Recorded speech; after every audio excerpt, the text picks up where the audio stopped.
Assalamualaikum warahmatullahi wabarakatuh. Perkenalkan, kami dari kelompok 4 akan mempresentasikan tentang dampak narkoba bagi kesehatan. Sebelumnya, perkenalkan nama saya Agung Izul Haq dan rekan saya Aldi Ardiansah. Yang kedua ada Daniel Hakim, yang ketiga ada Karyanto, dan yang keempat ada Mikael Christian. Penjelasan selanjutnya akan dijelaskan oleh Aldi Hardiansah. Narkotika adalah zat atau obat yang bersifat alamiah, sintesis maupun semi-sintesis yang menimbulkan efek menurun kesadaran, dirangsang, serta halusinasi.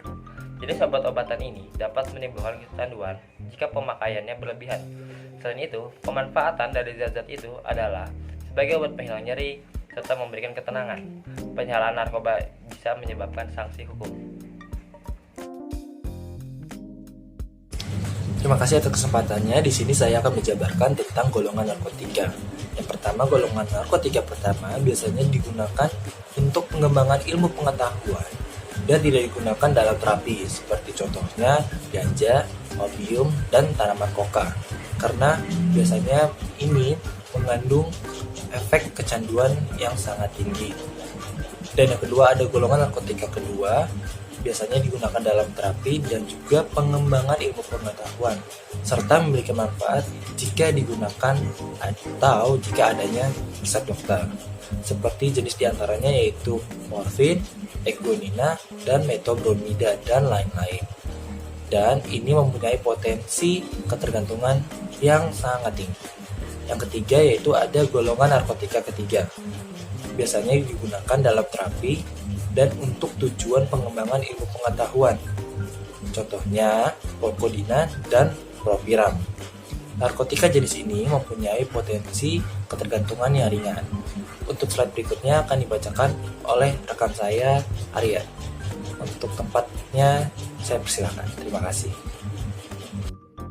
Oke, terima kasih atas kesempatannya. Pada kesempatan kali ini, saya akan menjabarkan golongan narkotika berdasarkan proses pembuatannya. Ini terbagi menjadi 3 golongan. Golongan yang pertama yaitu narkotika sintetis. Apa itu? Yaitu jenis narkotika melalui proses yang rumit dan sering dimanfaatkan untuk keperluan penelitian dan pengobatan. Contohnya yaitu amfetamin, dexamfetamin, metadon, dan lain-lain. Kemudian golongan yang kedua yaitu narkotika semi-sintesis. Apa itu? Yaitu didapatkan menggunakan bahan narkotika alami yang kemudian diisolasi dengan cara dekstratasi atau menggunakan proses lainnya.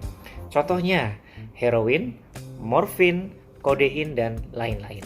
Kemudian golongan yang ketiga dan yang terakhir nih yaitu narkotika alami, yaitu koka dan ganja.